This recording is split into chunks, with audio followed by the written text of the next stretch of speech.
How to fix iOSGods unable to verify iPhone error. Hello there! I'm gonna teach you how to fix iOSGods unable to verify iPhone error in today's tutorial.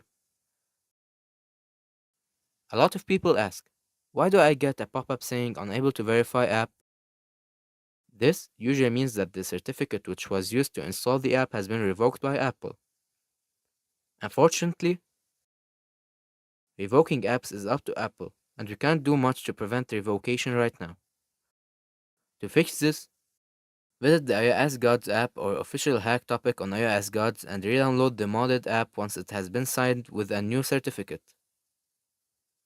Alternatively, please use Sideloadly, Troll Store, or iOSGods app to install your favorite apps.